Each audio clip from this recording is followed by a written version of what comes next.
Muy buenos días amigos, aquí en México, muy buenas tardes, allá en España, siendo las 18 horas con un minuto, allá en España, 11 horas con un minuto aquí en México. Iniciamos nuevamente Visión Global y bueno, pues estamos en terrenos positivos aquí en México. Vamos a ver cómo estamos en los pares norteamericanos, teniendo en el Dow Jones un 0,15 de ajuste, con un Standard & Poor's también en terrenos negativos con 0,13%. Finalmente el Nasdaq es el que mayor impacto tiene en nivel negativo con 0,28 a la baja. Y bueno, pues también comentarles que tenemos muchísimas noticias muy interesantes, sobre todo en la parte aeronáutica. En la parte aeronáutica, recordemos que tenemos aquí en México 3 aerolíneas, lo que es Aeroméxico, tenemos Volaris y tenemos Viva Aerobús. Viva Aerobús no cotiza en bolsa, sin embargo, Volaris sí cotiza en bolsa, y esto va muy relacionado porque el día de ayer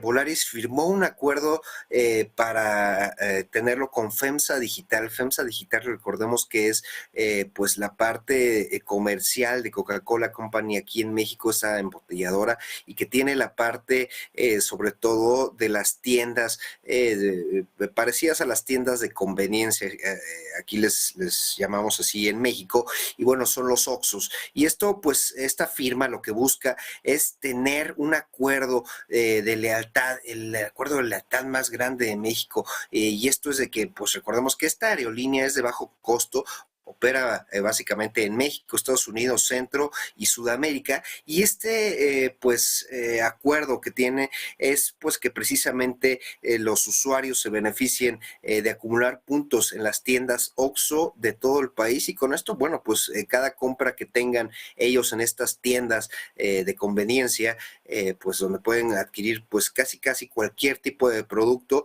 pues se vayan sumando poco a poco y les permita el viajar más. Vamos a ver en unos momentos cómo está desenvolviéndose el ticket de Volaris y también el de FEMSA después de esta noticia, y vamos a ver si en verdad pues ahorita las condiciones precisamente inflacionarias no están muy bien que digamos, y también la parte comercial, pero bueno, pues con esto pues vamos a ver si incentivan precisamente los vuelos y a esta industria que tan rezagada tenemos aquí en México, no solo en México, también en todo el mundo. Y bueno, por otro lado, bueno, hay datos sobre todo en la parte de A-Banco. Recordemos que A-Banco es la parte digital de Banregio, y es que Banregio no descarta que esta A-Banco vaya a tener esta capitalización. Recordemos que la capitalización es con lo que funcionan precisamente los bancos, y bueno, A-Banco está muy enfocado precisamente a la parte digital, ha tenido un crecimiento muy importante. Ya hemos hablado con algunos de los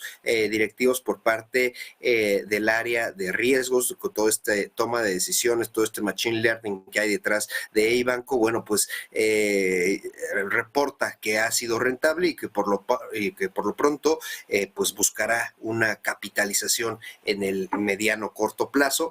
Y bueno, vámonos a los ratios. La parte sobre todo del tipo de cambio, el día de ayer recordemos que estábamos rozando los 18 pesos con 88 centavos aproximadamente. Bueno, pues el día de hoy tenemos una ligera apreciación, muy ligera, 18 pesos con 84 centavos por cada dólar norteamericano, es lo que estamos teniendo hoy por hoy en el tipo de cambio, y vamos a ver precisamente quiénes son los que están dando pues los terrenos positivos aquí en el índice de precios y cotizaciones. Tenemos nuevamente a las empresas de Carlos Slim con Grupo Financiero en Bursa con 5,32%, esta parte financiera muy importante. Después tenemos a Grupo Bimbo con 3,08 a la alza, KOF precisamente 2,68 a la alza, y finalmente los que tenemos en terrenos negativos es Megacable, la parte de interconexiones aquí en México 2,10% a la baja, y Cementos Chihuahua con 0,81, y finalmente Orbia, esta empresa precisamente ligada a la sustentabilidad, a la construcción, con 0,46. Vamos a ver rapidísimo lo que habíamos comentado de Volaris. Volaris, pues vaya, esta aerolínea que no ha tenido no ha estado tanto en medios precisamente como Aeroméxico. aquí está precisamente controlada Volaris, y bueno, pues el día de hoy está cotizando 21 pesos con 19 centavos, lo que es 1,24% al alza con respecto al día de ayer. Aquí podemos ver la gráfica, pues con esta tendencia ya alcista a finales de diciembre. Perdón, me comentan que no estoy compartiendo. En este instante ponemos la gráfica, perdón, para que la observen. Y bueno, aquí precisamente estamos viendo la tendencia de Volaris con esta recuperación muy importante, sobre todo dada en los primeros días precisamente de 2023. Tenemos esta muy pronunciada tendencia alcista. Vamos a poner la frecuencia relativa para que ustedes, amigos, puedan observar precisamente cómo están las operaciones. Ya llegamos en algún momento a estas señales de sobrecompras. Sin embargo, bueno, pues hay un pelín para alcanzar el 70%, posiblemente un 80% de señales de sobrecompra. Así es como se está desenvolviendo el día de hoy Volaris después de esta noticia de la firma del acuerdo con FEMSA. Y bueno, pues la verdad es que podemos estar monitoreando precisamente esta reactivación de la industria de aeronáutica aquí en México. Y bueno, pues la verdad es que muy contentos porque como cada martes tenemos a nuestro queridísimo amigo, el doctor Gerardo Herrera Villanueva, director de comunicaciones de Rismatic Financial Institute, que nos acompaña precisamente para hablar de unos temas, sobre todo los datos del Producto Interno Bruto. Gerardo Herrera Villanueva, te doy la bienvenida aquí a tu programa Visión Global. Buenos días desde México, José Ricardo. Buenas tardes en España.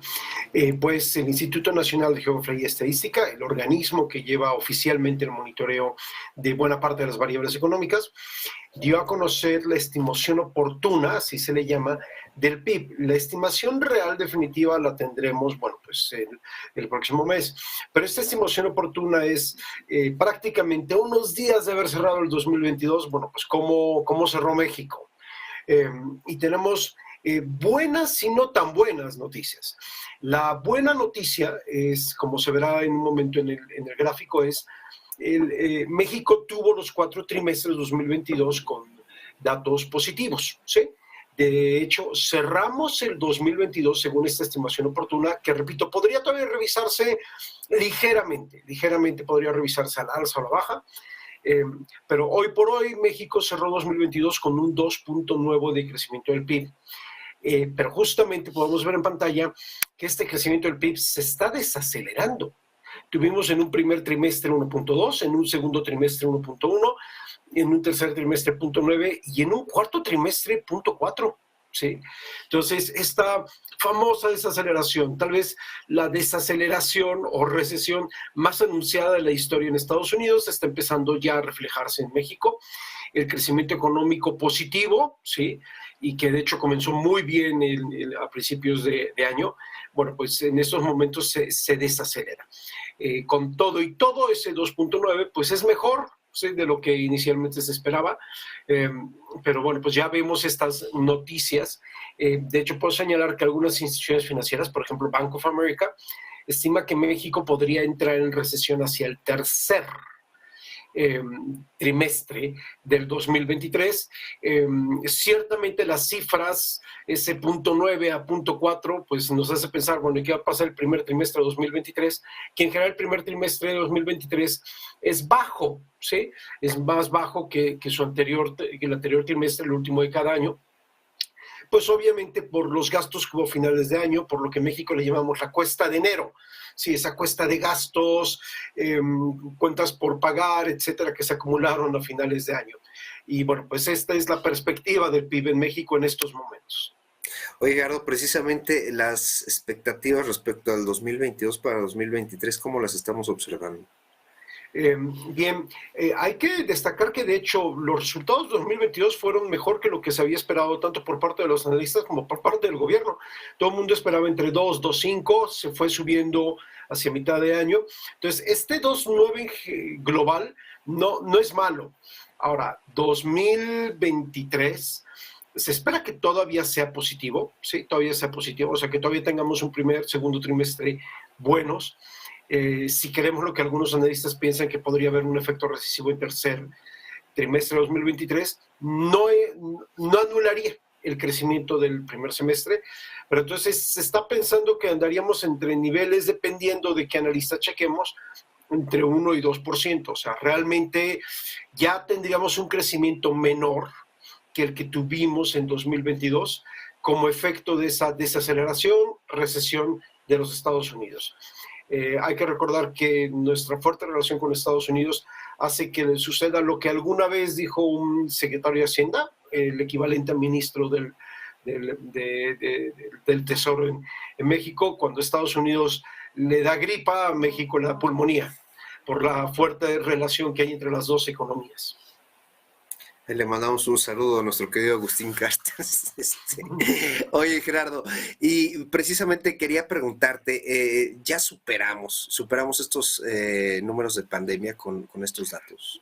A ver, estupenda pregunta. Para nuestros amigos en España, México se cae en 2020, como se cayó todo el mundo, se cae 8.1. Crece en 2021 5.1. Con este 2.9 quedaríamos en 8. ¿Sí? O sea, prácticamente quedaríamos tablas, y lo que crezcamos en 2023, mucho poco, ya sería realmente crecimiento. Lo que vimos en 2021 y 2022 pues fue recuperar las pérdidas del 2020. Vamos rezagados. ¿A qué me refiero con vamos rezagados?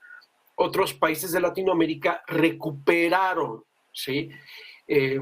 Lo perdieron en la pandemia ya durante 2022 y tuvieron crecimiento más allá de los niveles pre-pandemia. Por ejemplo, Colombia, por ejemplo, Chile, y también, por ejemplo, Perú. Entonces, México sí venía rezagado en ese sentido. Pues con esos datos estamos ya terminando de recuperar las pérdidas. Ahora sí que, como decimos en México, terminando de recoger los platos rotos del shock de la pandemia, y nos encaminamos ahora sí hacia un crecimiento más allá de donde estábamos en 2019. Es una pena que no sea un crecimiento tan robusto como quisiéramos o como el país necesitaría, porque pues coincide con que nuestro principal socio comercial entra en recesión segundo o tercer Q, y precisamente por eso los analistas piensan que México entrará en recesión tercero o cuarto Q. Tendremos un rezago más o menos de un trimestre, pero sí, ya estamos tablas, como decimos aquí, ya estamos al parejo de lo perdido prácticamente, y nos encaminamos a crecimiento, aunque este sea débil. Y finalmente, Gerardo, a ver, los sectores que van a tener mayor impacto, ¿cuáles son los que van a tener mayor crecimiento? Bueno, yo creo que es muy interesante ver cómo cerraron los dos principales sectores. El sector de actividades secundarias, que es toda la industria, y que es justamente donde México conecta con Estados Unidos, por toda la manufactura. Abrumadoramente lo que exportamos pues es manufactura, bienes intermedios, medios o bienes finales. Este sector, ¿sí?, actividades secundarias, cierra 2022 con un 3.1%, si era por arriba del crecimiento del PIB global, ¿sí? El siguiente sector de importancia es actividades terciarias, servicios, y sabemos que qué importante es el sector servicios para una economía desarrollada, para una economía más compleja.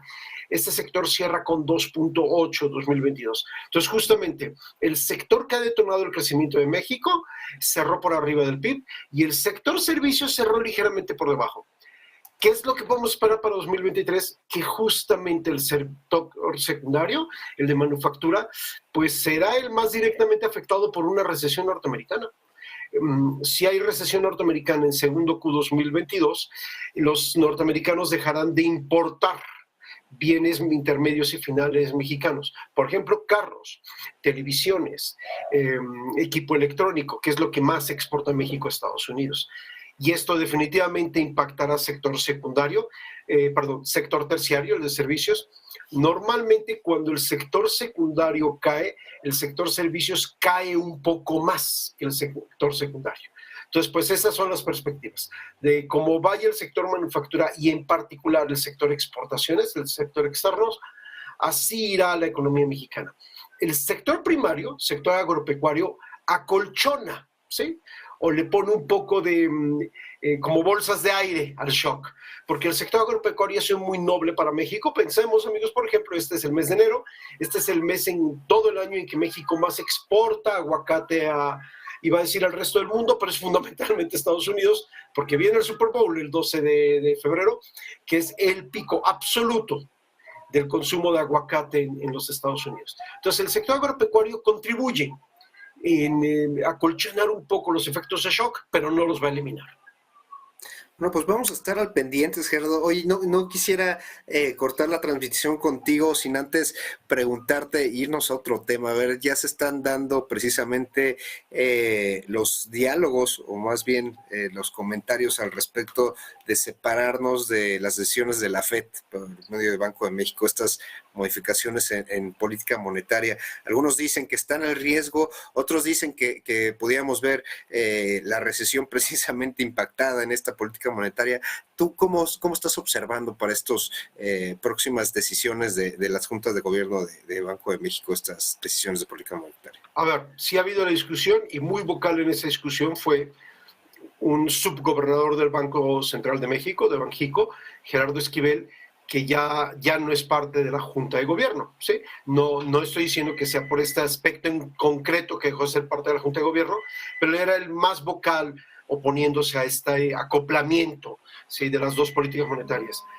Siendo que él ya no está ahí, con toda franqueza, yo creo que la Junta de Gobierno del Banco de México va a seguir la dinámica que ha seguido hasta ahora.